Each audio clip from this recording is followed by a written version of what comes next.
Di dalam buku Rekayasa Sosial karya Jaludin Rahmat, itu pertama membicarakan tentang perubahan sosial. Akan tetapi, sebuah perubahan sosial itu tidak akan terjadi ketika pelaku-pelaku perubahan tersebut masih mengalami kerancuan ataupun masih mengalami kesalahan di dalam berpikir. Welcome to Kamar Pergerakan.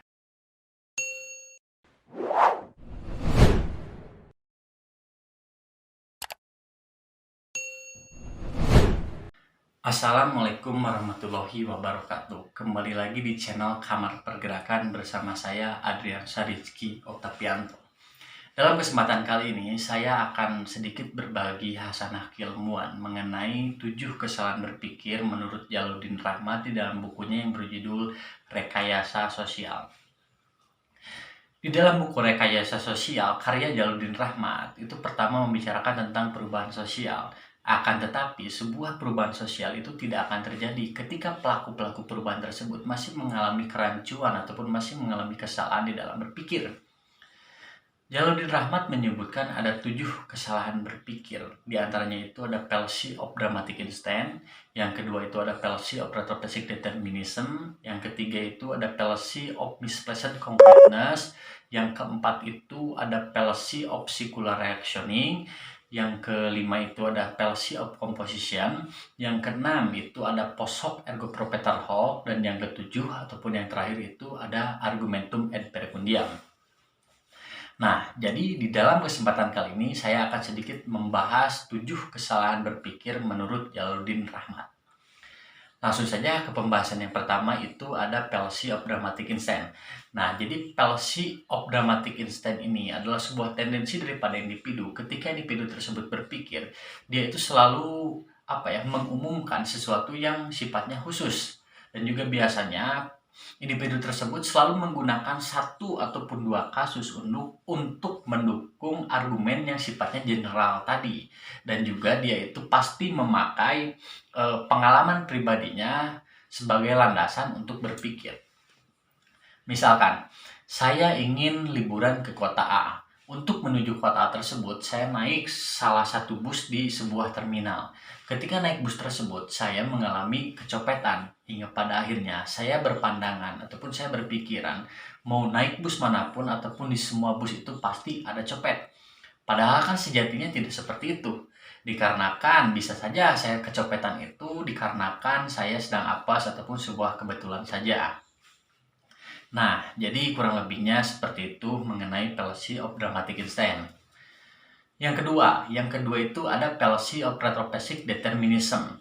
Nah, fallacy of retrobasic determinism ini adalah sebuah tendensi daripada individu. Ketika individu tersebut berpikir, dia itu selalu berpandangan dan pandangannya itu bersifat deterministik gitu, ataupun menganggap sesuatu yang terjadi itu adalah sebuah keharusan.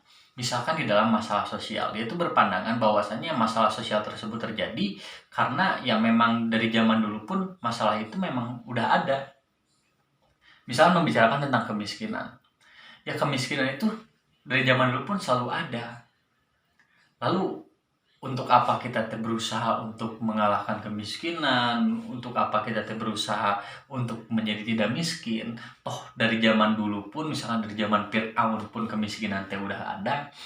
Nah, jadi pola pemikiran deterministik itu selalu kayak gitu. Dia itu selalu berpandangan bahwasanya sesuatu yang terjadi itu karena memang sebuah keharusan. Yang ketiga itu ada fallacy of misplaced concreteness. Nah, jadi fallacy of misplaced concreteness ini adalah sebuah pemikiran di mana dia itu selalu mengkonkretkan sesuatu yang memang sifatnya abstrak gitu. Dia itu selalu menganggap real sesuatu yang ternyata hanya ada di dalam pemikiran dia saja gitu. Ataupun di dalam istilah logika itu disebut reification. Nah, contohnya itu kayak ginilah. Sekarang kan lagi musim pandemi di mana banyak orang yang membicarakan bahwasanya corona itu konspirasi gitu, ataupun ada orang yang membicarakan bahwasanya korban-korban corona itu di endorse gitu. Padahal kan corona itu memang nyata ada gitu. Toh banyak korbannya, toh banyak juga yang meninggalnya gitu. Tapi yang membicarakan tentang bahwasanya corona itu adalah konspirasi ataupun korban positif corona itu di endorse, itu hanya ada di dalam pemikiran dia gitu, ataupun hanya pandangan negatif, ataupun juga hanyalah sebuah stigma daripada dia sendiri. Tetapi dia itu menganggap bahwasanya hal tersebut itu konkret, padahal masih abstrak. Nah, kurang lebihnya seperti itu mengenai fallacy of misplaced concreteness. Yang keempat itu ada fallacy of circular reasoning. Nah, jadi fallacy of circular reasoning ini sederhananya adalah sebuah pemikiran di mana pemikiran tersebut tidak memiliki arah dan tujuan ataupun selalu berputar-putar di situ-situ saja. Misalkan ketika ada seseorang sedang bicara, dia itu selalu mengulang perkataan yang telah dia ucapkan sebelumnya gitu. Ataupun ketika dia berargumen, dia itu selalu memakai konklusi ataupun sebuah kesimpulan untuk mendukung asumsi yang digunakan lagi untuk mencapai konklusi sebelumnya.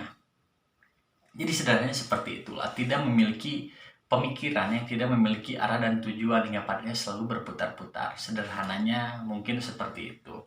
Yang kelima itu ada fallacy of composition. Nah, jadi fallacy of composition ini adalah sebuah pemikiran di mana pemikiran tersebut berpandangan bahwasanya sebuah keberhasilan yang telah dicapai oleh satu orang itu akan bisa dicapai juga oleh orang lain gitu.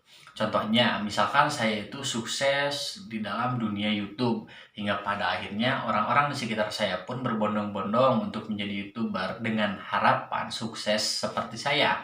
Padahal kan sejatinya tidak seperti itu. Bisa saja gitu saya sukses di dalam dunia YouTube itu karena sebuah keniscayaan.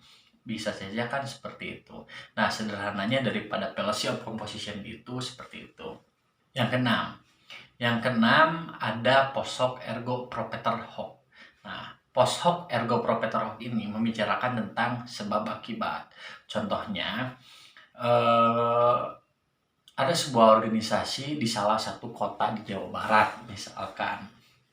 Nah, organisasi tersebut pada awalnya memiliki kader ataupun memiliki anggota yang jumlahnya itu sedikit.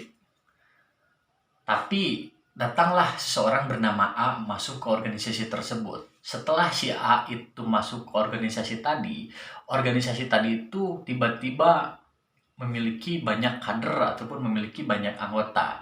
Lalu orang-orang yang berada di dalam organisasi tersebut memiliki pandangan bahwasanya kader yang banyak itu ataupun anggota yang banyak itu dikarenakan ada si A di organisasi tadi itu.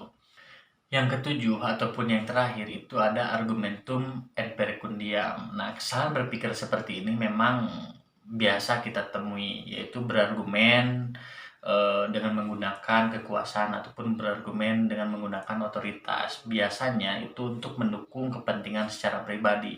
Contohnya, di dalam sebuah perdebatan, saya berargumen itu dengan landasan ayat suci di dalam sebuah kitab dengan maksud untuk mematikan argumen daripada lawan debat saya ataupun lawan bicara saya. Nah, sederhana daripada argumentum ad perecundiam itu seperti itu. Jadi demikianlah gitu yang dapat saya sampaikan mengenai 7 kesalahan berpikir menurut Jalaluddin Rahmat di dalam buku Rekayasa Sosialnya. Adapun analogi-analogi daripada istilah-istilah 7 kesalahan berpikir tadi itu bisa bisa teman-teman ataupun sahabat-sahabat analogikan sendiri supaya lebih mudah dicerna ataupun lebih mudah untuk dipahami. Sekian, mohon maaf bila penyampaian saya kurang hikmat dan mohon ampun bila penyampaian saya kurang santun. Teruslah hidup dan berkarya atau mati di dalam kegelisahan. Jadikanlah semua orang sebagai guru dan jadikanlah setiap tempat sebagai sekolah. Puncak daripada cinta itu adalah tetap mencintai dan ikhlas adalah jalan keluarnya. Bila topik wal hidayah, warido walinayah, wallahul muwafiq ila aqwamit thoriq. Wassalamualaikum warahmatullahi wabarakatuh. Iya, jika ada kritik dan saran yang ingin sahabat-sahabat sampaikan, silahkan tulis di kolom komentar. Salam pergerakan.